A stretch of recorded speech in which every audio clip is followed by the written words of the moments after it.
함께 나눌 말씀 시편 72편 말씀입니다.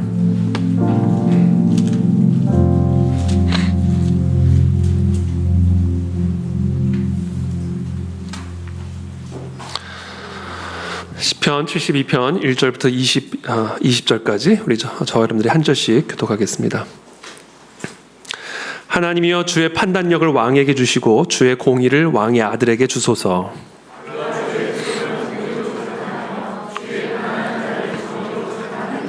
의로 말미암아 산들이 백성에게 평강을 주며 작은 산들도 그리하리로다.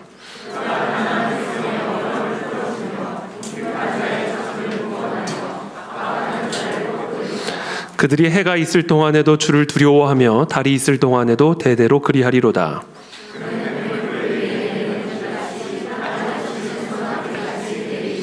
그의 날에 의인이 흥왕하여 평강의 풍성함이 달이 다할 때까지 이르리로다.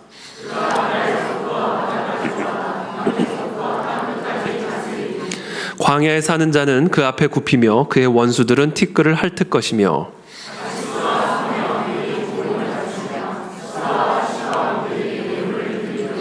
모든 왕이 그의 앞에 부복하며 모든 민족이 다 그를 섬기리로다.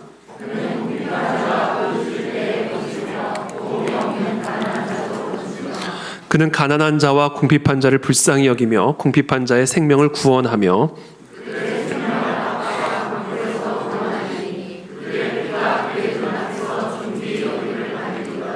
그들이 생존하여 스바의 금을 그에게 드리며 사람들이 그를 위하여 항상 기도하고 종일 찬송하리로다.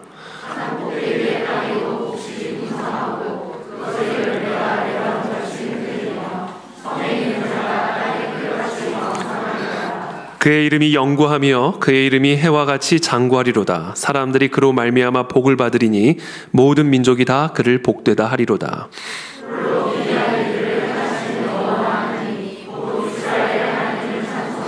그 영화로운 이름을 영원히 찬송할지어다. 온 땅에 그의 영광이 충만할지어다. 아멘 아멘. 이새의 아들 다윗의 기도가 끝나니라. 아멘. 네, 오늘은 우리 기도의 열기를 회복하라 라는 주제를 가지고 오늘 하나님의 말씀 함께 나누겠습니다. 시편 72편 1절의 말씀입니다. 하나님이여 주의 판단력을 왕에게 주시고 주의 공의를 왕의 아들에게 주소서. 오늘 사실 이 72편의 긴 말씀은 사실 오늘 이 1절 이 한 말씀 설명이고 모든 시편 72편의 요약입니다. 그래서 오늘 가장 중요한 본문이 바로 1절의 말씀이죠. 하나님이여 주의 판단력을 왕에게 주시고 주의 공의를 왕의 아들에게 주소서. 주의 공의는 주의 판단력으로부터 나옵니다. 그래서 왕에게 주의 판단력을, 왕의 아들에게 주의 공의를 주시라고 기도하고 있는 것이죠. 그래서 왕과 왕의 아들은 동일한 인물이죠. 왕이나 왕의 아들이나 똑같은 왕이죠. 그렇기 때문에 주의 판단력을 왕에게, 주의 공의를 왕에게 주옵소서 이렇게 기도하고 있는 것입니다. 왕의 아들이 이제 왕의 자리로 등극하는 그런 상황에 올려드리는 기도입니다. 공의의 기준은 왕의 판단력이 아니라 주의 판단력이다라는 것을 말씀하고 있는 것이죠. 옳고 그름에 대한 왕의 판단력이 아니라 하나님의 판단력을 주십시오. 선과 악에 대한 왕의 판단력이 아니라 하나님의 판단력을 주십시오. 주의 공의는 주의 판단력으로부터 나오기 때문입니다. 이 이야기를 하고 있는 것입니다. 하나님의 판단력이 공의의 기준입니다. 공의의 기준은 한마디로 하나님이십니다. 하나님만이 선과 악의 기준이요 하나님만이 모든 옳고 그름의 기준이 되시기 때문에 그렇습니다. 자, 그렇다면 주의 판단력을 왕에게 주시고 주의 공의를 왕의 아들에게 주시라는 이 기도는 좀 더 구체적으로 무엇을 구하는 기도인가? 왕의 판단력이 아니라 하나님의 판단력으로 왕을 충만하게 해달라는 겁니다. 한마디로 하나님으로 충만하게 해주십시오. 하나님 한 분만을 구하는 왕이 되게 하십시오. 하나님 한 분만을 갈망하는 자가 되게 해주십시오. 그래서 자신의 판단력이 아니라 하나님의 판단력으로 그 사람을 충만하게 채워주십시오. 자신의 공의가 아니라 오직 하나님의 공의만을 추구하는 하나님의 종이 되게 하여 주시옵소서. 그것을 지금 구하고 있는 것입니다. 이 왕을, 우리의 왕을 하나님 한 분으로만 충만하게 해주셔서 하나님의 판단력, 그래서 하나님의 공의로 충만한 왕이 되게 하여 주옵소서. 자, 결론적으로 주의 판단력과 주의 공의를 왕에게 주시기를 기도하는 것은 결국 왕이 자신의 왕권을 하나님에게 드리기를 기도하고 있는 겁니다. 왕이 왕 노릇하지 않고 하나님께서 이 왕의 왕 노릇해 주시기를 기도하고 있는 것입니다. 왕이 자신의 뜻대로 다스리는 것이 아니라 오히려 자신의 모든 왕권을 완전히 하나님께 이양해드리고 그저 나는 하나님의 뜻을 따르는 하나님의 종된 왕이 되게 해주십시오. 이것을 백성들이 기도하고 있는 거예요. 우리의 왕이 제발 왕의 판단력으로 다스리지 않게 하시고 하나님의 판단력으로 우리를 다스리게 해주십시오. 이것은 결국 무슨 얘기예요? 하나님, 우리의 왕이 자신의 왕권을 하나님에게 완전히 내어드리게 하십시오. 그래서 오직 하나님만을 자신의 왕으로 섬기는 하나님의 종된 왕이 되게 하여 주옵소서. 이것을 지금 기도하고 있는 것이죠. 목마른 사슴이 시냇물을 찾아 헤매이듯이 하나님만을 갈망하는 왕이 되게 하십시오. 하나님만을 향해 달려나가는 왕이 되게 하십시오. 이것을 지금 왕의 백성들이 기도하고 있는 것입니다. 자, 솔로몬의 이와 같은 기도를, 백성들의 이와 같은 기도를 사도 바울은 이렇게 비유적으로 설명합니다. 오늘 새벽에 나눈 말씀이죠. 고린도전서 9장 24절입니다. 운동장에서 다름질하는 자들이 다 달릴지라도 오직 상을 받는 사람은 한 사람인 줄을 너희가 알지 못하느냐? 너희도 상을 받도록 이와 같이 다름질하라. 지금 이 말씀은 상을 받는 사람이 한 사람이라는 사실을 말씀하고 있는 게 아닙니다. 상을 주시는 분이 오직 한 분이라는 사실을 강조하고 있는 것이죠. 그래서 그 상을 받기 위해서 우리 모두가 그분에게로 달려나가야 함을 말씀하고 있는 겁니다. 우리에게 상을 주시는 분, 우리에게 복을 주시는 분은 오직 하나님 한 분이십니다. 여러분, 다른 데 가서 복 구할 필요 없습니다. 다른 데 가서 복을 찾으실 필요도 없고 찾으실 수도 없습니다. 왜냐하면 만복의 근원은 우리 하나님 한 분이시기 때문에 그래요. 그래서 우리가 평생 할 일은 하나예요. 이 만복의 근원이 되신 하나님에게만 달려나가는 겁니다. 그래서 지금 우리 백성들이 자신의 왕을 위해서 기도하고 있는 거예요. 우리 왕이 우리를 위해 하나님에게만 달려가게 해주십시오. 왜냐하면 만복의 근원은 하나님이시니까. 그러므로 복을 받고자 하는 자들은 마치 육상 선수가 상을 받기 위해 전심전력으로 목표점을 향해 달려나가는 것처럼 만복의 근원이 되시는 하나님 한 분만을 향하여 다름질하는 삶을 살아가야 됩니다. 저는 오늘 이 자리에 오신 여러분들 모두가 바로 그와 같은 다름질을 하고 있는 분들이라는 사실을 믿으시기를 축복합니다. 이기기를 다투는 자마다 모든 일에 절제하나니. 그렇죠. 오늘 여러분 절제하시고 오신 거예요. 그렇죠. 여러분들의 스케줄을 절제하시고 여러분들의 피곤한 몸을 절제하시고 또 우리들의 나태해진 생각들을 절제하시고 몸을 쳐서 오늘 이 기도의 자리로 달려 나오신 겁니다. 이 만복의 근원이 되시는 하나님께로. 이기기를 다투는 자마다 모든 일에 절제하나니. 이 절제가 없으면요 우리는 절대로 복을 받을 수가 없어요. 그들은 썩을 승리자의 관을 얻고자 하되 우리는 썩지 아니할 것을 얻고자 하노라. 여러분, 우리가 하나님을 떠나서 추구하는 모든 복들은 그것이 복처럼 보이지만 다 썩을 것들입니다. 한마디로 진짜 복이 아니라는 거예요. 제가 최근에 마이크 타이슨이 한 뉴스에서 인터뷰하는 내용을 봤습니다. 여러분, 마이크 타이슨 알죠? 핵주먹. 한때 미국에서 가장 유명한 권투 선수였죠. 자신의 큰 집에 큰 테이블에 그동안 자신이 받았던 그 트로피, 벨트, 상패들을 쫙 깔아놨어요. 뭐 어마어마하죠. 그러면서 그 기자가 정말 이거 얼마나 영광스럽습니까? 이거 얼마나 값진 것들입니까? 그랬더니 이 마이크 타이슨이 자신의 그 큰 그 챔피언 벨트를 탁 집어 던지면서 piece of garbage라는 거예요. 이거 다 쓰레기입니다. 탁 던지는 거예요. 그게 너무 인상적이었어요. This is piece of garbage. 그러면서 퍽 던져버리는 거예요. 발음 괜찮았어요? 그게 너무 인상적이었어요. 그러면서 그분이 뭐라고 얘기를 하냐면 그때는 너무 기뻤다. 이것을 받는 그 순간에는 너무나 행복했다. 그러나 시간이 지나면 이건 다 쓰레기들이다. 그러면서 그냥 툭 던져버리더라고요. 여러분, 진짜 복은요 썩지가 않아요. 기쁨이 썩지를 않고요, 감격이 썩지를 않습니다. 솔직히 제가 좀 궁금하긴 해요. 그것을 다 가져보면 어떤 느낌일까? 정말 세상의 모든 것들을 다 가져보고 세상의 모든 것들을 정말 다 누려본다면 어떤 느낌일까를 좀 실제로 경험해보고 싶어요. 왜냐면 우리 안에는 다 환상이 있거든요. 저걸 가지면 더 행복할 것 같고 저기를 누리면 더 만족이 될 것 같은 그런 망상에 우리가 사로잡힌 거 아니에요, 사실은 다. 그래서 저는 솔직히 그것을 다 가져보고 그 망상이 좀 한번 깨져보기를 원합니다. 근데 제가 그렇게 기도를 했거든요. 하나님, 한번 다 가져보고 제가 깨달으면 안 될까요? 그냥 말로만은 제가 제대로 못 깨닫겠습니다. 근데 하나님이 그러신 거예요. 됐다. 그러면서 솔로몬의 이야기를 들려주십니다. 전도서 1장 1절부터의 말씀이죠. 다윗의 아들 예루살렘 왕 전도자의 말씀이라.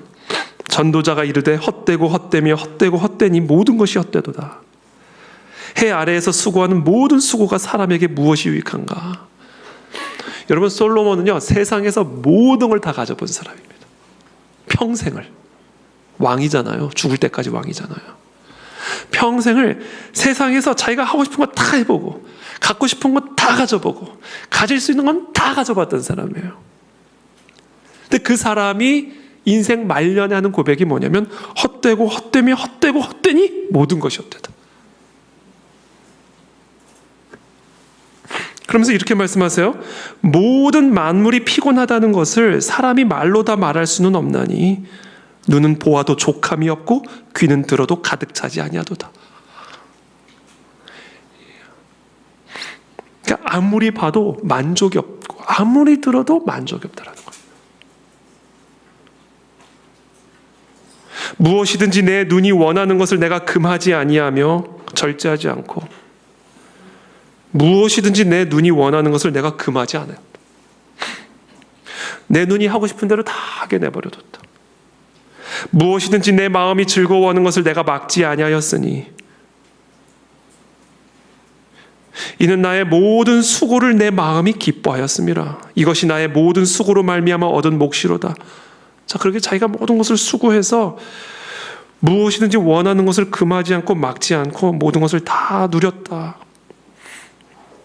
그 후에 내가 생각해 본즉 내 손으로 한 모든 일과 내가 수고한 모든 것이 다 헛되어 바람을 잡는 것이며 해 아래에서 무익한 것이로다. 그 썩은 것들을 추구하는 삶은요, 그 썩은 것들을 추구하고 취할 때 시작은 만족인데 결말은 피곤함입니다. 그 이유는 만족이 없기 때문이다. 그래서 시작할 때는 힘이 나고 기쁨이 오는데 결말은 피곤함이에요. 만족이 없어서. 그러나 썩지 않을 것들을 추구하는 사람은, 진짜 복을 추구하는 삶은요, 시작은 힘이 드는데 왜? 쳐야 되니까 몸을. 시작은 힘이 드는데 결말은 힘이 더 나요. 왜냐하면 진짜 만족을 주기 때문이다. 그래서 전도서에서 결론을 이렇게 내립니다. 솔로몬이 내 아들아 또 이것들로 경계를 받으라. 많은 책들을 짓는 것은 끝이 없고 많이 공부하는 것은 몸을 피곤하게 하느니라. 일의 결국을 다 들었으니 하나님을 경외하고 그의 명령들을 지킬지어다. 이것이 모든 사람의 본분이니라. 그러니까 하나님께서는 솔로몬에게 다양한 사명을 주셨는데 그 중에 하나의 사명, 그 중에 하나의 십자가가 뭐였냐면 세상의 모든 것들을 다 가져보고 누려보는 십자가였어요. 그리고 그것이 얼마나 그 인생을 힘들고 피곤하고 헛되게 만들었는지를 우리를 대신하여 경험케 하고 가르쳐주기 위한 십자가를 지게 하신 것이죠.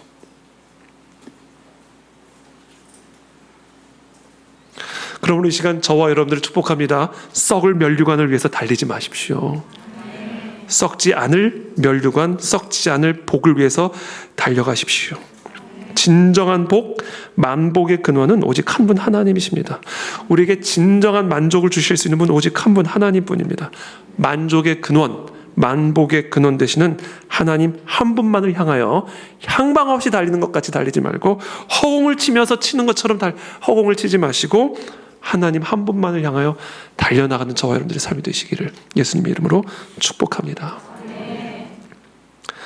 2절에 이렇게 말씀합니다. 그가 주의 백성을 공의로 재판하며 주의 가난한 자를 정의로 재판하리니 의로 말미암아 산들이 백성에게 평강을 주며 작은 산들도 그리하리로다. 그가 가난한 백성의 억울함을 풀어주며 궁핍한 자의 자손을 구원하며 압박하는 자를 꺾으리로다. 자, 72편 1절에서 하나님이여 주의 판단력을 주의 공의를 왕의 아들에게 주십시오. 바꿔 말하면 하나님 모든 왕권을 하나님에게 내어드리는 하나님의 종된 왕이 되게 해주십시오. 조금 더 바꿔 말하면 하나님만을 향해 달려나가는 왕이 되게 하십시오. 하나님만을 갈망하는 하나님의 종이 되게 하셔서 하나님으로만 충만하게 하십시오. 그것을 왜 백성들이 기도하고 있을까요? 그래야 그 왕을 통해 백성들에게 복이 흘러가기 때문이에요. 하나님으로 충만해야 하나님의 백성을 공의로 재판해 주실 것 아닙니까? 그걸 기도하고 있는 거예요. 하나님으로 이 왕이 충만해야, 이 왕이 하나님만을 갈망해야, 이 왕이 진정한 복을 추구하는 왕이 돼야 그 복을 우리와 같은 가난한 자에게 흘려보낼 수 있을 것 아닙니까? 그가 주의 백성을 공의로 재판하며 주의 가난한 자를 정의로 재판하리니 의로 말미암아 산들이 백성에게 평강을 주며 작은 산들도 그리하리로다. 의로 말미암아 산들이 백성에게 평강을 주며. 약간 시적인 표현이죠. 의로 말미암아 백성들에게 온 땅에 하나님의 평강이 임할 수 있다라는 거예요. 의란 무엇입니까? 하나님과 인간의 올바른 관계가 의입니다. 그게 성경에서 말하는 의예요. 의로움이라는 것은 도덕적인 윤리적인 의를 의미하는 게 아닙니다. 성경에서 말하는 의란 하나님과 인간의 올바른 관계를 의다라고 이야기하는 것이죠. 그렇다면 하나님과 인간의 올바른 관계는 무엇인가? 하나님은 하늘에 계신 창조주요, 인간은 땅에 존재하는 피조물이에요. 창조주와 피조물로서의 관계가 바로 의로운 관계, 올바른 관계입니다. 창조주를 창조주의 위치에 올려드리고 피조물은 피조물의 위치로 내려오는 것. 이것이 하나님과 인간의 의로운 관계입니다. 그것이 의예요. 인간이 하나님보다 높은 자리에 있지 않고 또는 하나님과 동등한 자리에 앉지도 않고 하나님 아래로 내려올 때 그때 비로소 하나님과 인간의 올바른 관계가 회복이 되는 것이죠. 그렇다면 죄란 무엇인가? 그 관계가 깨진 거예요. 피조물인 인간이 스스로 창조주이신 하나님과 같이 되어서 하나님보다 더 높이 또는 하나님과 동등한 위치에 서게 된 것. 이게 죄입니다.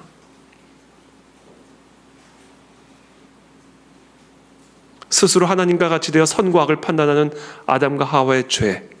그것을 통해서 하나님과 인간의 관계가 깨지죠. 인간이 스스로 하나님처럼 된 거예요. 그게 죄입니다. 그와 같은 죄인들이 한 일이 뭡니까? 바벨탑을 쌓죠. 바벨탑을 쌓은 동기가 뭡니까? 또 말하되 자 성읍과 탑을 건설하여 그 탑 꼭대기를 하늘에 닿게 하여 우리 이름을 내고 온 지면에 흩어짐을 면하자 하였더니 하늘에 닿게 하자. 그러니까 하나님과 같이 되자. 인간의 기술로, 인간의 과학으로, 인간의 문명으로 하나님이 되자.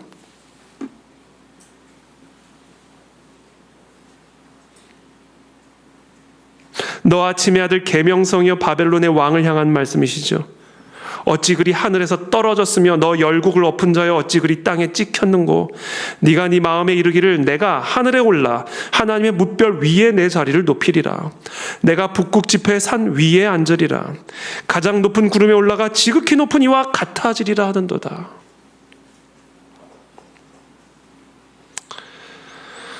이게 바로 죄입니다. 그래서 의로 말미암아 산들이 복을 받는다. 의로 말미암아 산들이 평강을 얻는다는 이야기는 뭐냐면 바로 하나님과 인간의 올바른 관계의 회복을 통하여 하나님으로부터 만복이 이 땅에 흘러내려올 수 있다. 그러니까 왕이 하나님과 올바른 관계에 있기를 기도하고 있는 거예요. 왕이 하나님처럼 되면 지금 바벨론 왕처럼 땅에 찍혀버리니까. 스스로 하나님과 같이 되어지는 순간 땅에 찍혀버리게 되니까 지금 백성들이 왕을 위해서 기도하면서 뭐라고, 하나님 우리의 왕이 하나님 아래에 있게 해주십시오. 하나님과 동등됨을 여기지 아니하고 하나님만을 갈망하며 하나님만을 사랑하며 하나님만으로 충만하기를, 하나님으로만 달려나가는 왕이 되게 도와주십시오. 그것을 위해서 지금 기도하고 있는 거예요. 여러분, 다시 한번 강조하지만 모든 복은 하나님 한 분에게만 있어요. 하나님 한 분으로부터만 우리의 삶에 복이 흘러나옵니다. 그래서 그 복을 받기 위해서는요, 하나님 아래에 있어야 돼요. 하나님 위에 있거나 하나님과 동등한 자리에서는 그 복이 흘러나갈 수가 없어요. 마치 물이 높은 곳에서 낮은 곳으로 흘러가는 것과 같은 이치입니다. 마치 하늘에서 땅으로 비가 내려 온 땅을 적시고 열매를 맺게 하듯이 피조물인 인간이 창조주 되신 하나님 아래 거할 때 하나님 안에 있는 모든 복이 내 안에 흘러들어오고 나를 통해 이 땅에 흘러나가게 된다는 거예요. 하나님 그와 같은 영적인 질서와 원리를 자연의 질서 안에 그대로 담아두신 겁니다. 마치 공중의 새를 보고 하나님이 어떻게 공중의 새를 키우는지를 보라. 저 들풀을 보게 하시면서 저 들풀도 입히시는 하나님의 섬세한 돌봄을 보라. 하나님이 자연의 이치 안에 하나님을 담아두셨습니다. 하나님이 우리를 어떻게 생각하시는지 영적인 질서와 원리를 자연의 질서 안에 그대로 담아두셨어요. 그래서 이 자연을 보라, 그리고는 하나님을 보라, 이렇게 하신 거예요. 자연의 질서 가운데 가장 중요한 원칙이 뭔지 아세요? 이 자연 세계의 생명이 유지되는 가장 중요한 원칙이 뭐냐면 흐름의 원칙입니다. 흐름. 높은 곳에서 낮은 곳으로 흘러가게 함으로써 온 세상에 물이 흘러가게 된 거예요. 생명이 유지되게 된 겁니다. 우리는 그 원리를 통해서 무엇을 보게 되냐면 만복의 근원이 되신 하나님 아래에 우리가 있어야만 그 하나님으로부터 만복이 우리의 삶에 흘러들어올 수 있다는 거예요.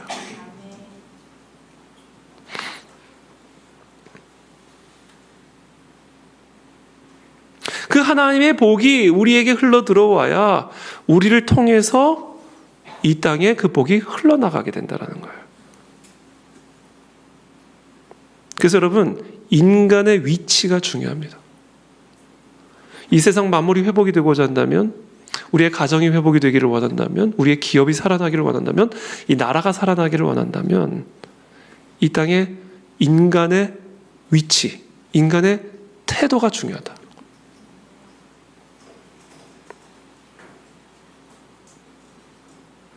인간이 하나님 아래로 내려가야 됩니다.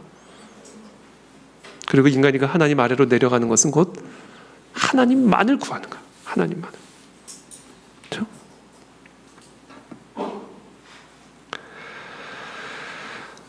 이사야서 55장 8절부터 9절까지의 말씀입니다. 죄송해요. 55장 1절부터 2절까지 한번 쭉 읽어드릴게요. 오호라 너희 목마른 자들아 물로 나오라. 돈 없는 자도 오라. 너희는 와서 사 먹되 돈 없이 값 없이 와서 포도주와 젖을 사라. 너희가 어찌하여 양식이 아닌 것을 위하여 은을 달아주며 배부르게 하지 못할 것을 위하여 수고하느냐. 그러면서 뭐라고 말씀하세요? 내게 듣고 들을지어다. 이게 무슨 얘기예요? 아래로 내려오라는 거예요. 그리하면 너희가 좋은 것을 먹을 것이며 너희 자신들이 기름진 것으로 즐거움을 얻으리라. 듣기만을 구하라는 거예요. 하나님에게 듣기만을. 하나님만을 갈망하라는 이야기입니다. 하나님이 뭐라고 말씀하시는지만 집중하라는 거예요. 너희는 귀를 기울이고 내게로 나와 들으라. 이게 우리가 하나님 아래로 들어가는 자세입니다. 듣는 거예요. 듣는 거. 그리하면 너희의 영혼이 살리라. 내가 너희를 위하여 영원한 언약을 맺으리니 곧 다윗에게 허락한 확실한 은혜이니라. 그래서 여러분, 모든 상황 속에서 우리가 해야 할 일은요, 듣는 거예요. 듣는 거. 그게 우리가 하나님 아래로 내려가는 자세고 태도입니다. 듣는 태도. 그러면서 뭐라고 말씀하시는지 아세요? 이사야서 55장 8절부터 이어서 이렇게 말씀하십니다. 이는 내 생각이 너희의 생각과 다르며 내 길은 너희의 길과 다름이니라. 여호와의 말씀이니라.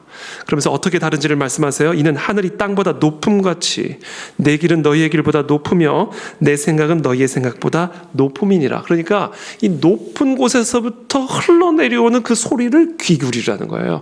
거기서부터 모든 회복과 치유는 시작될 수 있다. 그래서 저는 이 시간 축복합니다. 여러분들이 이 기도의 자리, 하나님을 향해 나가는 자리에서 여러분들이 항상 마음의 중심에 가지고 있어야 할 소망과 갈망과 기도는요, 듣는 거예요. 오늘 내게 말씀하십시오. 오늘은 하나님 내게 뭐라고 말씀하시기를 원하십니까? 내가 그걸 듣기를 원합니다. 듣는 자세입니다. 듣는 자세. 이게 하나님 아래로 내려가는 자세예요. 이것이 우리의 모든 왕권을 하나님에게 내어드리는 자세입니다.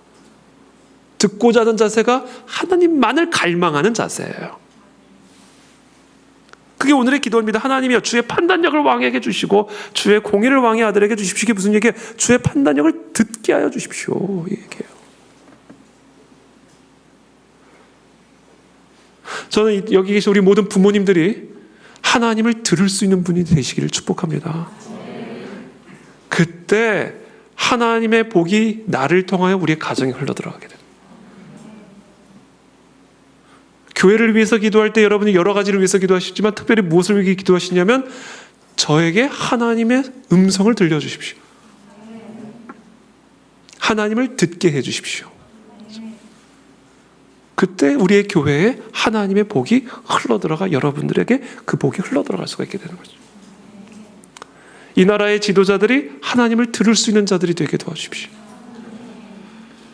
그래서 이 땅의 모든 백성들이 그 하나님의 복을 받아 누리게 도와주십시오. 이게 원리예요. 이게 원리. 자연의 원리랑 똑같아요. 높은 곳에서 낮은 곳으로 내려가는 겁니다. 그것을 통해서 이 자연의 이치가 돌아가고 생명이 유지되듯이 우리 생각보다 높은 하나님의 생각을 들어야 사는 거예요. 우리의 길보다 높이 계신 그 하나님의 길을 들어야 그 복이 우리의 삶에 흘러들어와 우리가 속한 공동체 안에 그 복이 흘러나가게 되는 것입니다. 그래서 제가 오늘 새벽에도 말씀드렸지만 다 기도의 자리에 나와서 들어야 된다. 하나님의 말씀을 들어야 된다.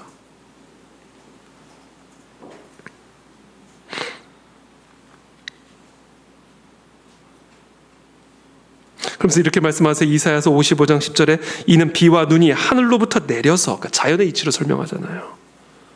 이 영의 원리를 자연의 원리로 설명하잖아요. 보라는 거예요. 비와 눈이 하늘로부터 내려서 어떻게 이 땅에 소출을 맺게 하는지를 보라는 겁니다. 비와 눈이 하늘로부터 내려서 그리로 되돌아가지 아니하고 땅을 적셔서 소출이 나게 하며 싹이 나게 하여 파종하는 자에게는 종자를 주며 먹는 자에게는 양식을 주며 이 모든 백성들이 다 먹고 살 수 있게 되잖아요. 뭐 때문에? 하늘에서 내리는 비 때문에. 그와 같이 우리의 생각과 우리의 길보다 높이 계신 그 하나님으로부터 들을 때, 흘러내려올 때 이 땅의 모든 백성들이 살 수 있다는 거예요. 그래서 지금 왕의 권세 밑에 있는 백성들이 백성들 위에 있는 왕을 위해서 기도하는 거예요. 하나님, 이 왕이 하나님 아래 있게 해주십시오. 이 왕이 하나님을 듣게 하여 주십시오. 그래서 그 왕을 통하여 하나님의 그 만복이 이 백성들에게, 백성들이 살아가는 이 모든 땅에 흘러나가게 해 주시옵소서. 이걸 기도하는 거예요.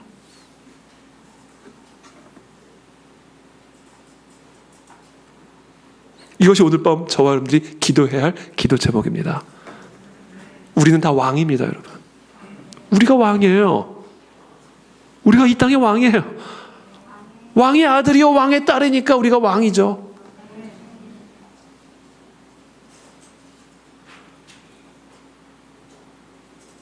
이 땅의 운명은요, 우리들에게 달린 거예요. 우리들의 태도, 우리들의 자세, 우리들의 영적인 위치에 달려있다.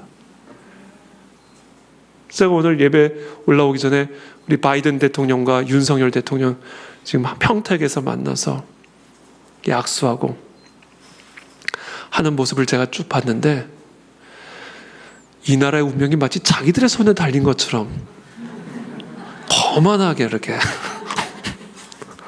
아니에요. 그래서 제가 그걸 보면서 이 나라 이 민족의 운명은 오늘 이 자리에 모일 분들에게 달려있다 그러면서 왔어요. 여러분, 이거는 진짜입니다. 허풍이 아니에요. 허풍이 아닙니다. 이 나라의 운명은 왕의 자녀들에게 달린 거예요. 그래서 오늘 이 왕의 백성들이 왕의 위치를 위해서 기도하듯이 오늘 시간 저와 여러분들은 이 땅의 모든 왕의 백성들의 위치를 위해서 기도해야 되고, 그 위치를 점검해야 되고, 그 위치를 조정해야 됩니다. 다 나와야 된다는 거예요. 기도의 자리로. 그래야 이 나라가 살고 이 민족이 산다는 거예요. 그리고 우리는 하나님을 들어야 된다. 우리의 길보다, 우리의 생각보다 높이 계신 그 하나님으로부터 흘러내려오는 그 복을 받아 흘려보내는 복의 통로가 다 되시기를 예수님의 이름으로 축복합니다.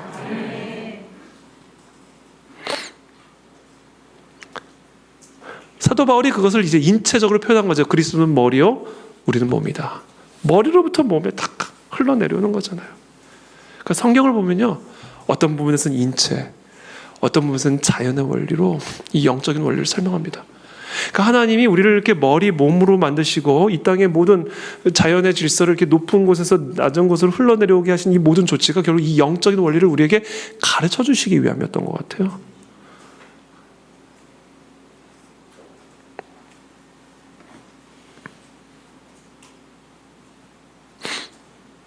시편 72편 5절입니다. 그들이 해가 있을 동안에도 주를 두려워하며 달이 있을 동안에도 대대로 그리하리로다.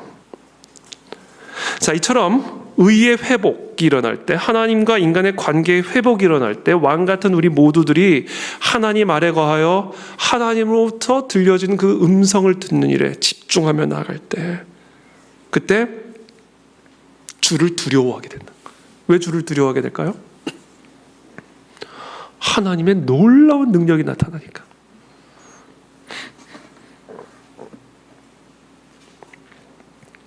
하나님의 권능을 보고 사람들이 하나님을 보니까 두려운 거예요. 72편 6절의 말씀이죠. 그는 뱀풀 위에 내리는 비같이 땅을 적시는 소낙비같이 내리리니 그의 날에 의인이 흥왕하여 평강이 풍성함이 달이 다할 때까지 이르리로다. 의인이 흥왕하여 평강이 풍성함이 달이 다할 때까지 이르리로다. 그가 바다에서부터 바다까지와 강에서부터 땅끝까지 다스리리니 광야에 사는 자는 그 앞에 굽히며 그의 원수들은 티끌을 핥을 것이며 다시스와 섬의 왕들이 조공을 바치며 스바와 시바 왕들이 예물을 드리리로다. 아니, 가난한 자에게 왕들이 조공을 바치고 예물을 드리려다. 모든 왕이 그의 앞에 부복하며 모든 민족이 다 그를 섬기리로다. 그러면 뱀풀 위에 내리는 비같이 땅을 적시는 소낙비같이, 이게 시적인 표현이기 때문에 어떻게 해석하느냐에 따라 사람들마다 달라질 수가 있겠지만 그냥 말씀 그 자체로 느껴지는 뉘앙스는 풀이 베어진 거예요. 거기에 비가 내려서 다시 그 베어진 풀이 다시금 자라게 된다. 땅을 적시는 소낙비같이, 이건 뭐야? 땅이 메말라 있다는 얘기죠. 그러니까 베어진 풀, 메마른 땅과 같은 곳에 소낙비가 내려서 의인이 흥왕하여 평강이 풍성함이 달이 닿을 때까지 이를 것이고 수많은 나라의 왕들이 그 땅에 조공을 바치며 예물을 드릴 것이다. 한마디로 뭐예요? 마른 뼈가 하나님의 군대로 일어나는 에스겔의 환상을 저는 이 본문에서 묵상하게 되었습니다. 의인에게 주시는 하나님의 축복, 그렇죠? 만복의 근원이 되시는 하나님 아래 거하는 그 하나님을 청종하는 의인들에게 주시는 흥왕의 복, 형통의 복을 아주 시적으로 표현하고 있는 것이죠. 그 사람이 어떤 상태든 아무리 베어진 풀과 같은 상태라 할지라도, 메마른 땅과 같은 상태라 할지라도 그 자가 하나님 아래 거하는 의인만 된다면 흥왕하게 될 것이다. 메마른 땅이 다시금 소낙비로 적셔질 것이다. 하나님 아래만 거하면 된다. 하나님 아래. 혹시 지금 이 자리에 마른 뼈와 같이 느껴지는 분들이 계십니까? 베어진 풀과 같이 느껴지는 분들이 계십니까? 여러분, 아무 걱정하지 않으시길 축복합니다. 하나님 아래만 거하십시오. 하나님을 듣는 일에만 집중하세요. 다 살아납니다, 여러분. 의인이 흥왕케 된다 그랬잖아요. 평강의 풍성함이 달이 다할 때까지 이를 거라고 말씀하셨잖아요. 그런 역사가 일어날지어다. 우리는 그런 역사를 일컬어 기적이라고 부릅니다. 기적. 여러분, 기적을 기대하십니까? 하나님 아래 거하면요, 기적이 일어납니다, 여러분. 기적이 일어나요. 만복의 근원이 되시는 하나님께서 우리의 삶에 흘러들어올 때 우리의 삶에 놀라운 기이한 일들이 일어납니다.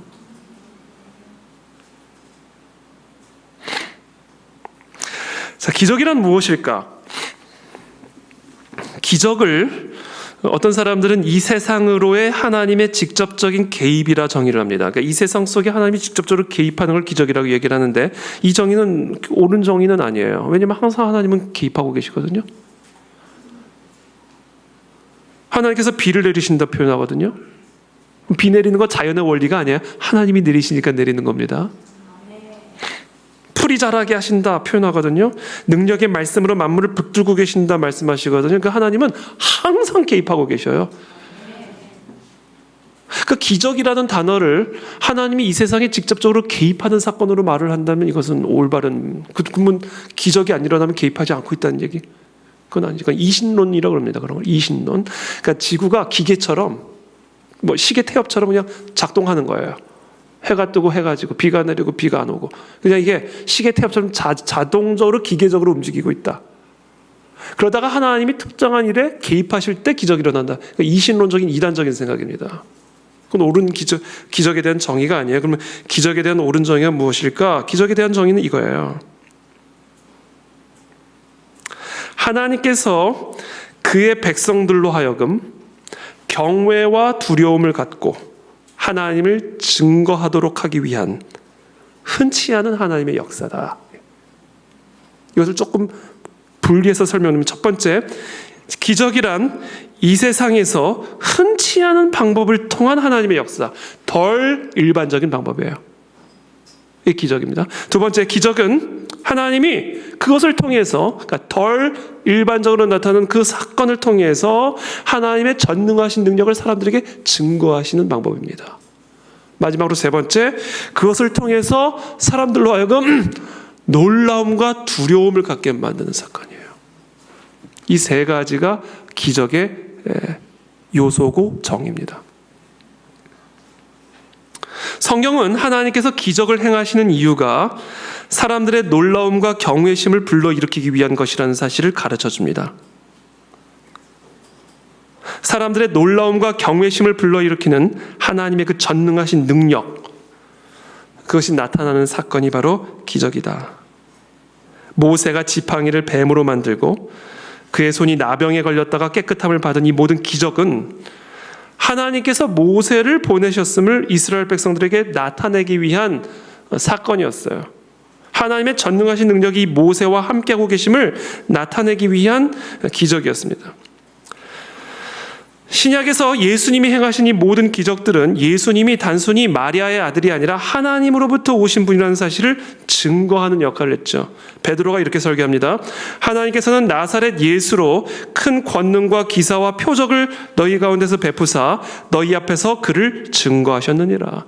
그러니까 예수님이 행하시는 모든 이 기적을 통하여 사람들은 무엇을 봤냐면 하나님의 능력을 본 거예요. 그래서 두려워 떨게 된 겁니다. 이게 기적이에요. 자, 그렇다면 기적은 예수님에게만 국한되었던 겁니까? 아니에요. 예수님께서 승천하시면서 기적이 끝난 것이 절대로 아닙니다. 예수님께서는 사역 기간 동안에도 병 고치고 귀신을 쫓아내셨을 뿐 아니라 12사도에게 그 능력을 주셨고 70명의 제자들에게도 동일한 능력을 주셨습니다. 신약교회 대부분의 교회에서는 기적의 역사들이 일어났습니다. 하나님께서 이와 같은 기적을 우리들에게 베푸시는 이유는 첫 번째 목적이 있어요. 목적.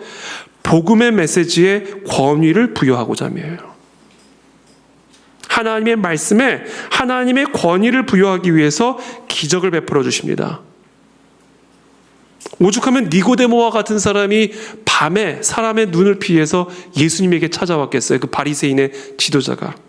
그가 밤에 예수께 와서 이르되 랍비여 우리가 당신은 하나님께로부터 오신 선생인 줄을 아나이다.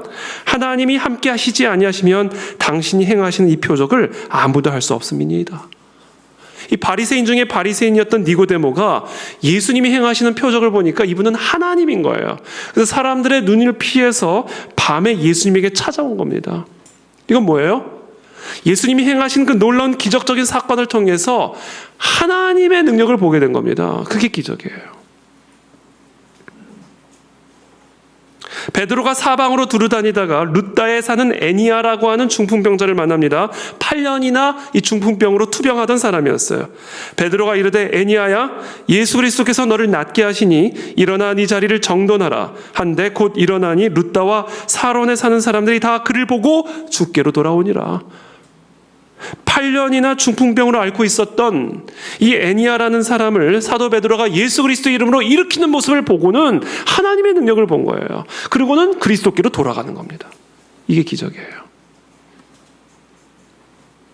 그래서 기적의 첫 번째 목적은 복음의 메시지에 하나님의 말씀에 하나님의 신적 권위를 부여함으로써 이 말씀은 하나님의 말씀이다라는 것을 가르쳐 주시기 위함이에요.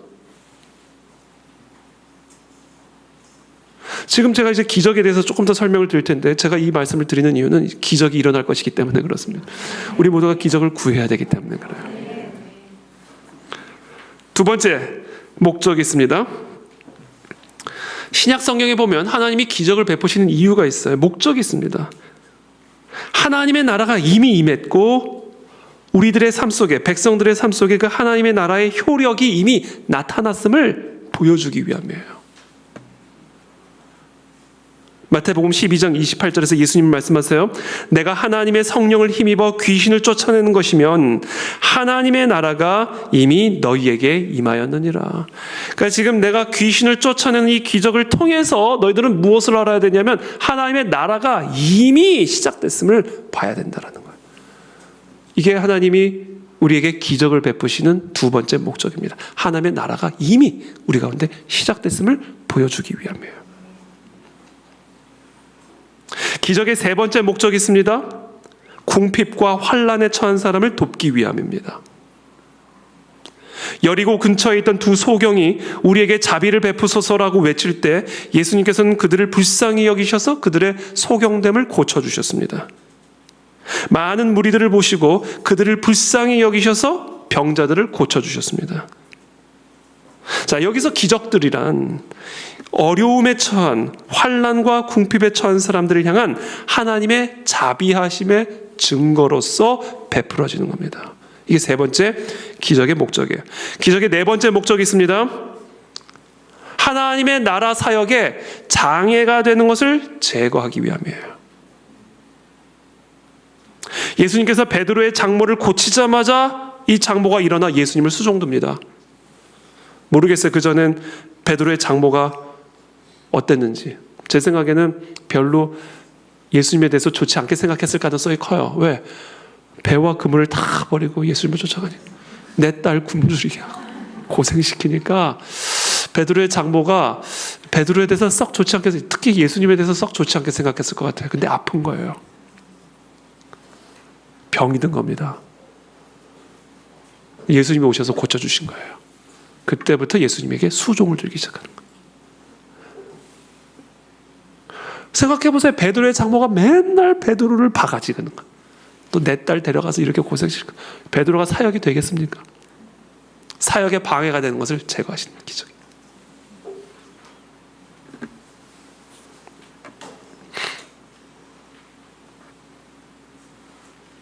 헤롯이 베드로와 야고보를 감옥에 가두고 야고보를 처형시키고 베드로도 처형시키려고 그러자 그때 초대교회가 다락방에 모여서 베드로의 석방을 위해서 간절히 기도할 때 옥문이 열리고 착고가 풀어지고 헤롯은 벌레에 물려 죽임을 당한 하나님의 나라 사역을 방해하는 장애물들을 제거하기 위한 기적들이 일어납니다. 여러분.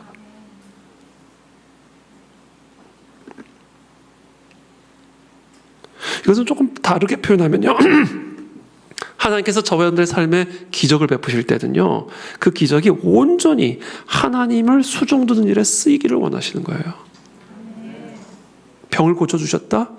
그 고침받은 몸으로 예수님만을 수종들기 위한 삶으로 바꾸기를 원하십니다. 가난한 재정에 하나님이 재정을 부어주기 시작하셨다? 기적을 베풀어 주셨다? 그 재정으로 하나님을 섬기는 일에 쓰기를 원하시는 거예요. 한나에게 왜 아들을 안 주셨을까요? 그 낳은 아들로 온전히 하나님을 섬기게 하기 위한 하나님의 섭리가 그 안에 있는 겁니다. 잉태의 기적, 출산의 기적, 재정의 기적, 건강의 기적, 이 모든 기적은 하나님 안에 뜻이 있어요. 그 기적을 통해 하나님의 나라와 의를 위해 수종들게 하기 위함이다.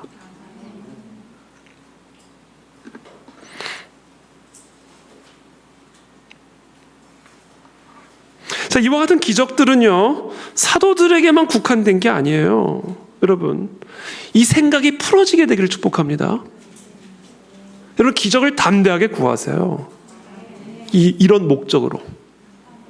하나님이 이런 목적으로 기적을 베푸시기 때문에 이와 같은 목적으로 여러분들의 삶의 기적을 구하십시오. 옥문이 열리기를, 닫힌 길들이 열려지기를, 중풍병이 떠나가기를, 이와 같은 목적을 정확히 가지고 구하십시오.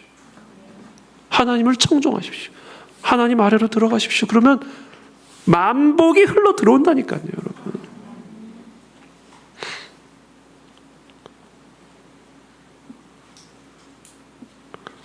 흔히 사람들은 기적이 사도시대에 다 끝났다라고 얘기하지만 그것은 천만의 말씀. 사도시대에 일어난 그런 기적이 집중적으로 나타난 건 사실이에요.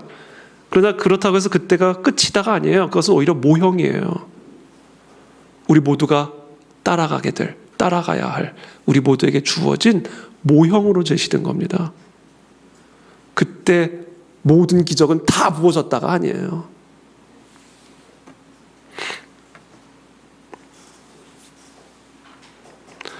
어둠의 세상 주관자들을 대적하기 위해서 이 땅에서 하나님의 나라와 의를 끝까지 이루어가는 하나님의 사명을 감당하기 위해서 하나님의 전신갑주를 입은 모든 그리스도인들도 이와 동일하게 하나님의 전능한 능력을 드러냄으로써 하나님의 말씀이 진리라는 사실을,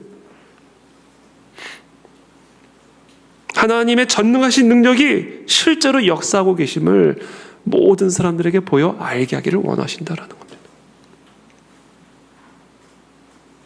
그러므로 오늘날에도 저와 여러분들은 하나님께서 기적을 베풀어 주시기를 기대하며 기도해야 합니다. 마술사 시몬처럼 개인의 능력을 과시하거나 인기를 위해 기적적인 능력을 추구하는 것은 잘못된 것이고, 그러나 하나님께서 허락하신 그 목적, 아까 말씀드린 그 목적을 위해서 기적을 구하는 것은 너무나 당연한 일이고 반드시 해야 할 일이다. 복음 메시지의 진실성을 증거하고 도움이 필요한 사람들에게 도움을 주고 복음 사역에 방해가 되는 요소들을 제거함으로 하나님에게 온전한 영광을 돌리기 위해서 저와 여러분들은 당연히 날마다 기적을 구해야 합니다.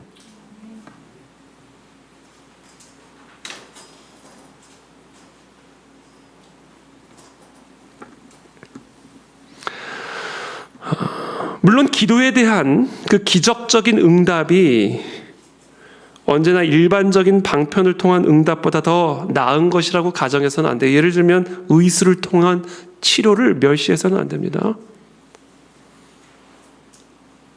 그래서 이 기도에 대한 기적적인 응답만을 고집한 나머지 일반적이고 보편적인 방편들을 무시하거나 멸시해서는 안 돼요. 동시에 우리가 기적을 바란다고 해서 그 기적을 바라는 기도가 언제나 우리가 원하는 방식대로 응답되어지는 것도 아니라는 사실을 인식해야 합니다. 왜냐하면 기적은 온전히 하나님의 주권이기 때문에. 그러나 그럼에도 불구하고 오늘날 저와 여러분들은 하나님께서 우리의 삶에 기적을 베풀어 주시기를 간절하고 담대하게 구해야 한다. 기적적인 개입이 필요하다고 생각될 때 하나님이 그와 같은 기적적인 방식으로 역사하기를 기뻐하시는지를 여쭤보셔야 됩니다. 우리가 기적을 구하는 동기가 아까 말씀드린 그와 같은 목적에 부합하는지를 점검하면서 간절하게 하나님의 기적을 간구하는 저와 여러분들이 되시기를 축복합니다. 오늘도 저는 기적적인 소식을 하나 들었는데 그건 아직 비밀이에요. 비밀. 아우 그러셔도 어쩔 수 없어요. 비밀이에요.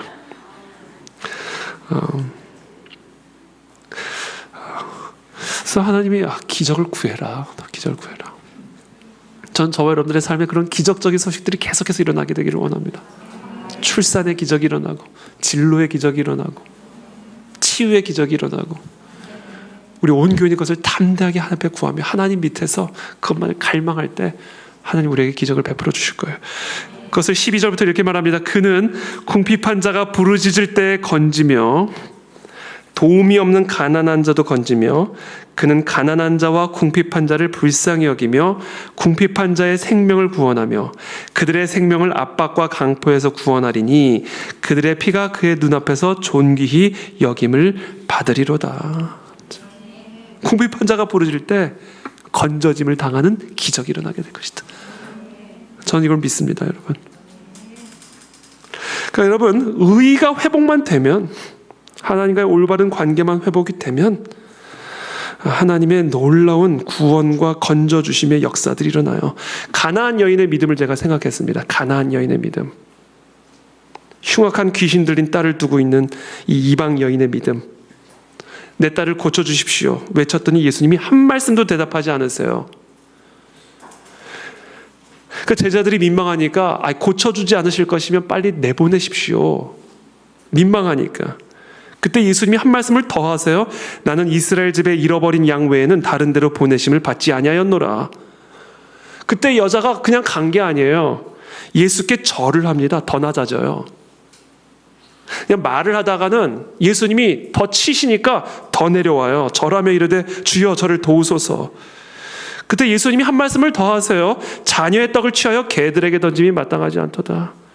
그때 나보고 개라고요. 개라고요. 그리고 가버린 게 아니야. 더 낮아져요. 개보다도 더 낮아지는 겁니다. 여자가 이르되 주여 맞습니다. 나 개입니다. 개.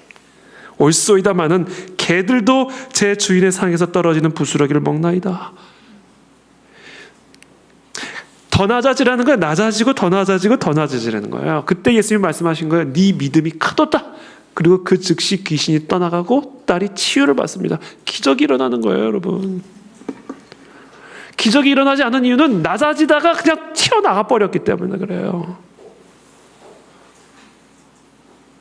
이 가나안 여인의 믿음을 우리가 오늘 밤에 배워야 됩니다. 낮아지다가 그냥 나태해져 버린 거예요. 낮아지다가 튕겨져 나가버리게 된 거예요. 아니에요. 기적이 일어날 때까지 낮아져야 된다는 거예요. 하나님에게 그렇게 매달려야만 한다는 거예요. 왜냐하면 만복이 하나님 한 분에게만 있는데 어딜 갈 거예요? 하나님 떠나서. 만복이 하나님 한 분에게만 있는데 여러분 하나님 떠나서 어딜 갈 겁니까? 그러니까 하나님이 낮아지라면 더 낮아져야 돼. 하나님으로부터 그 복이 흘러내려올 때까지 터져 나올 때까지 더 낮아지고 더 낮아지고 더 낮아지고 바꿔 말하면 더 매달리고 더 매달리고 더 매달리고 15절에 그들이 생존하여 스바의 금을 그에게 드리며 사람들이 그를 위하여 항상 기도하고 종일 찬송하리로다. 그들이 생존하여 그 왕의 백성들이 생존하여 스바의 금을 그에게 드리며 스바의 금 그에게 드릴 수 있는 스바의 금이 생긴 거예요. 사람들이 그를 위하여 항상 기도하고 종일 찬 사람들이 그 왕을 위하여 항상 기도하는 거예요. 왕이 하나님 앞에 올바로 서게 되니까 백성들이 다 복을 받아가지고 스파이크으로 들릴 수 있는 복을 받게 된 것이죠. 오늘 이 백성들이 그래서 왕을 위해서 기도하는 겁니다. 하나님과의 올바른 관계로 세워지기를 기도하는 것이죠. 16절부터의 말씀입니다. 산 꼭대기의 땅에도 곡식이 풍성하고 그것의 열매가 레바논같이 흔들리며 성에 있는 자가 땅의 풀같이 왕성하리로다. 그의 이름이 영구하며 그의 이름이 해와 같이 장구하리로다. 사람들이 그로 말미암아 복을 받으리니 모든 민족이 다 그를 복되다 하리로다. 저와 여러분들이 이와 같이 가나안의 여인처럼 하나님 앞에 낮고 낮은 자세로 올바른 의로운 관계만 유지한다면, 그렇게 매달리기만 한다면, 하나님만을 향하여 달려나가는 그런 경주자가 되기만 한다면, 하나님은 우리에게 만복을 흘려보내심으로 이 땅이 복을 받고 우리의 가정이 복을 받게 하시고 우리의 교회가 복을 받게 하시고 이 나라와 민족이 복을 받게 하실 것이다. 그래서 오늘 아까도 말씀드린 것처럼 우리 모두가 오늘 밤에 기도해야 될 것은 이 땅의 왕들을 위해서 기도해야 됩니다. 18절 19절입니다. 홀로 기이한 일들을 행하시는 여호와. 그렇죠. 하나님 한 분이에요. 이 기이한 일을 행하실 수 있는 분은. 곧 이스라엘의 하나님을 찬송하며 그 영화로운 이름을 영원히 찬송할지어다. 온 땅에 그의 영광이 충만할지어다. 아멘, 아멘. 이 모든 기적을 통하여 오직 하나님의 영광만이 드러나게 되는 것이죠.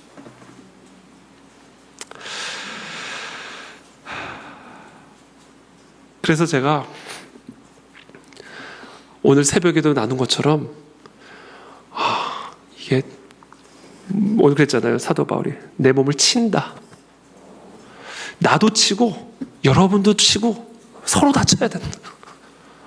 왜냐하면 저와 여러분들의 하나님 앞에서의 자세와 태도가 이 땅의 모든 운명을 결정짓기 때문에 그래요. 이거 여러분 정말 심각한 얘기입니다. 만복의 근원은 오직 하나님 한 분이세요. 근데 그 복은 하나님 아래에 있는 하나님만을 갈망하는 자에게만 내려와요. 그리고 그 사람을 통해서 흘러나갑니다. 그것을 위해서 제가 오늘 새벽에 말씀드린 것처럼 우리 모두가 다 이 기도의 자리를 가득 채워야 된다. 그래야 복이 우리의 가정으로 흘러들어가고 나라와 민족으로 흘러나갈 수가 있다는 거예요. 대한민국이 약해진 이유가 뭔지 아세요? 기도가 약해졌기 때문에 그렇습니다. 메말라져 버린 거예요. 하나님과 동등대의 또는 하나님보다 위에 있으니까 만복의 근원 대신 하나님으로부터 복이 흘러나가지 않으니까 이 대한민국이 약해지는 겁니다. 대한민국이 강력하여지기 위해서는, 그래서 통일 한국을 이룰 수 있을 만큼 강력한 나라가 되기 위해서는 만복의 근원이 터져 내려와가지고 그냥 이 나라의 민족을 완전히 뒤덮어버리기 위해서는요, 한국교회의 기도가 강해져야 됩니다. 한국에는 모든 하나님의 왕 같은 백성들이 다 하나님만을 향해 달려나가는 기도의 자리가 회복이 돼야 돼요. 저는 지금 이 기도 운동이 통일운동이라고 확신합니다. 그렇다면 한국교회의 기도가 왜 이렇게 약해졌는가? 철야 기도회가 있는 교회가 많지 않습니다, 여러분. 있더라도 명목상의 기도. 한국 교회의 기도가 왜 약해졌는가? 가장 큰 이유가 있어요. 물질주의입니다. 다른 거 없어요. 배가 부르니까 기도가 끝난 거예요.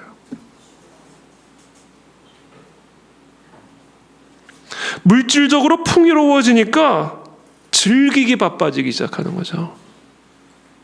주말에는 쉬어야 되고 놀아야 한다는 인식이 그냥 꽉, 휴일이면 놀러 나가야 된다는 이 인식이 그냥 꽉 잡혀 있어요. 쓸 돈이 있으니까.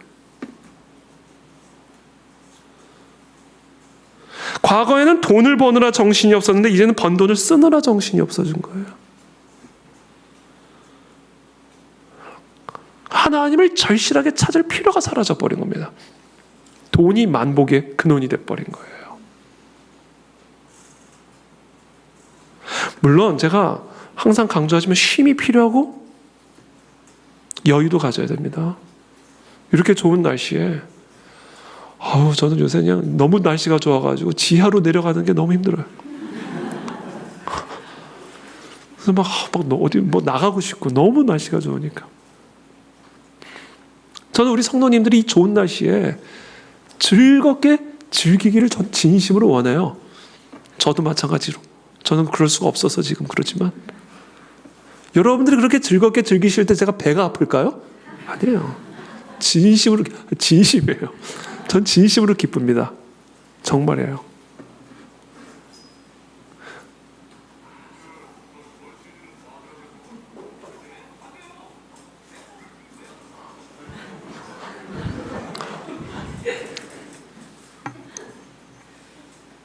그런데 문제는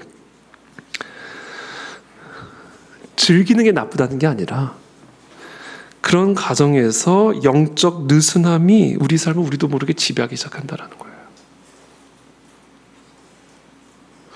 그래서 우리의 영적인 상태가 느슨해졌다는 사실을 뭐를 보고 알 수 있을까요? 기도하는 모습을 보면 알 수가 있습니다. 딴 거 없어요. 기도하는 모습을 보면 알 수 있어요. 지금 우리 그 안에 진리교의 영적 상태를 뭐로 볼 수 있을까요? 기도 자리에 누가 나오는지를 보면 알 수가 있습니다. 다른 표지가 없습니다. 기도의 기도. 왜? 하나님 아래에 있어야만, 하나님을 갈망하는 자리에 있어야만 그 사람이 정말로 하나님의 만복의 은혜를 받아 흘려보낼 수 있는 왕 같은 제사장이 될 수가 있는데,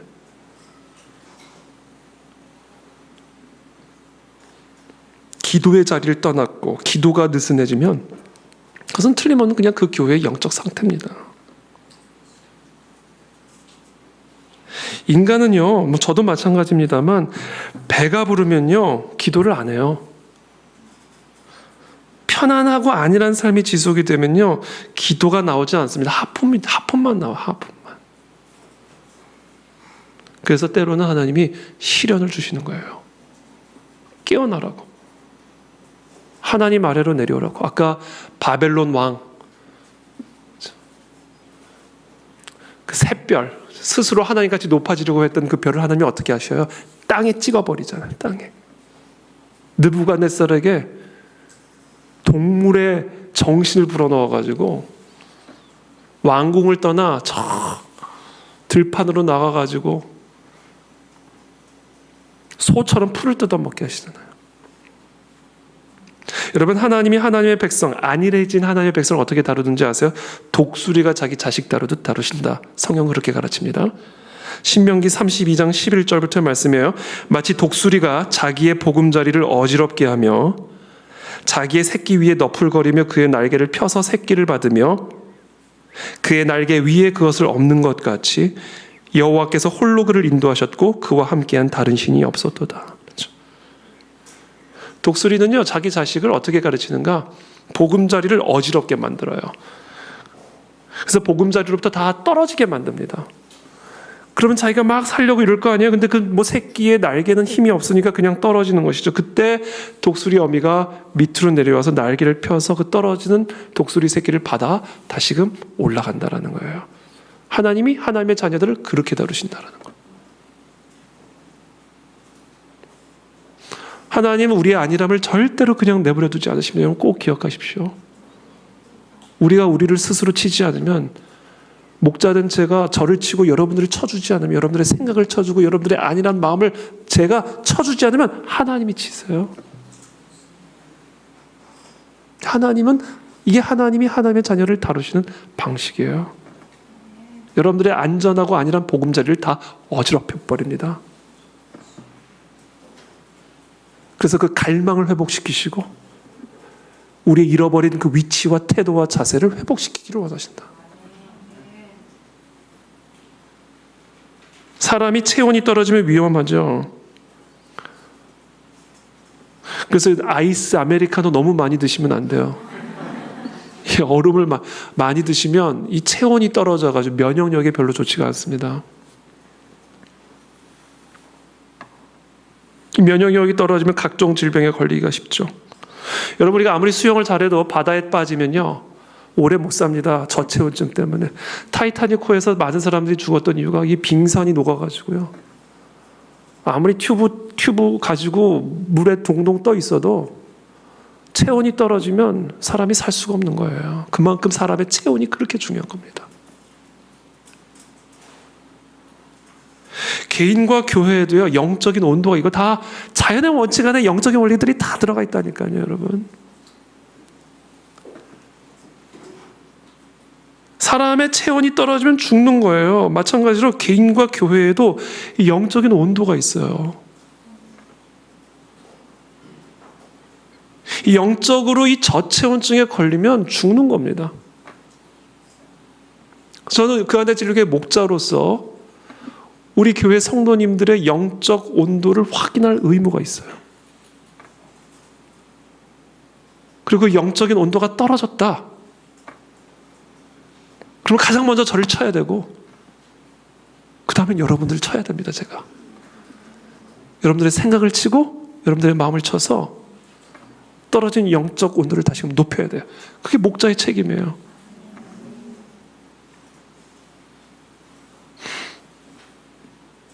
교회는 뜨거워야 됩니다, 여러분. 교회 딱 들어왔을 때 영적 온도가 느껴져야 돼요.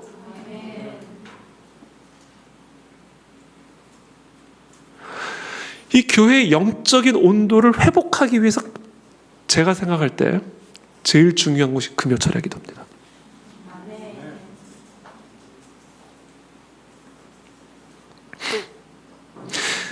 그 안에 진리교회에서 가장 뜨거운 시간이 금요철야 기도회가 돼야 돼요. 그리고 그 온도가 주일 예배로 흘러나가게 되고요, 새벽 예배로 흘러나가게 된다는 거죠. 주일 학교로 퍼져나가기 시작하는 거예요. 금요철야 기도회가 다시 살아나야 됩니다, 여러분. 그래서 제가 오늘 새벽에 선포했어요. 금요철야 기도회에 나오지 않는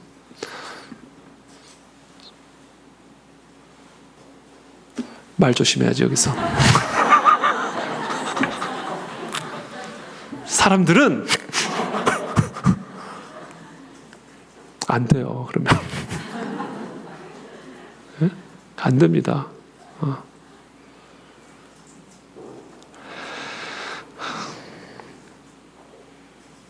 그래서 제가 오늘 말씀드린 것처럼 순장, 금요철야 기도에 나오지 않는 순장은 그냥 순장을 하시면 안 됩니다. 흘러나갈 수가 없어요, 순원들에게. 영적인 온도를 유지 못하는 직분자들은 다 내려놔야 돼요. 영적인 온도를 지금 끌어올려야 되는데, 그래서 백지 상태로 그 안에 진료에 다시 시작할 거다. 백지 상태로. 백지 상태로 영적인 온도를 위해서 자기를 스스로 치고 스스로 서로를 쳐줄 수 있는 그러한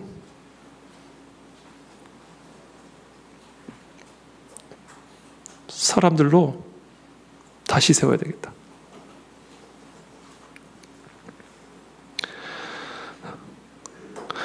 그래서 제가 이제 우리 교사들도 마찬가지입니다. 주일학교 교사들, 모든 사역 하는 분들은 금요철야에 함께 기도의 온도를 높이고 기도의 열기에 함께 하지 않으면 그럴 수 있을 때까지 사역을 하지 말자. 요즘 사역을 하는 게 중요한 게 아니다. 온도가 있다. 온도. 교회 온도를 느껴야 된다는 거잖아요.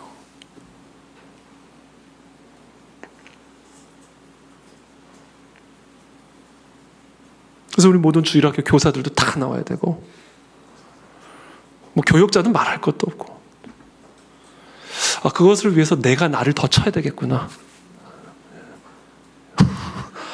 결론은 나를 쳐야 되는 거예요, 결국은.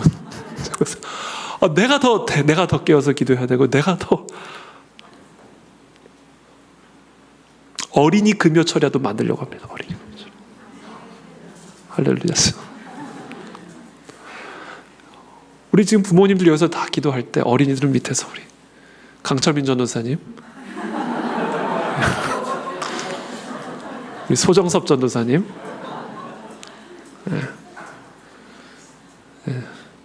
어린이 금요철야를 만들어서 우리 어린아이들도 금요, 아이들부터 어른들에게까지 그 안에 우리가 영적 온도를 회복하는 일.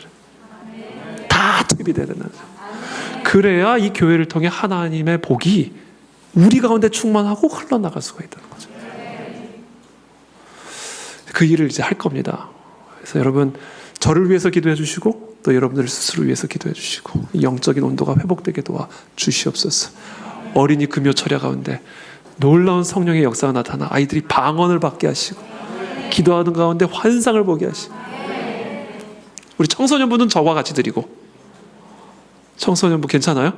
네, 여기서 같이 드리고 청소년부는 어른들하고 같이 드리고 청년들 다 나오고 청년들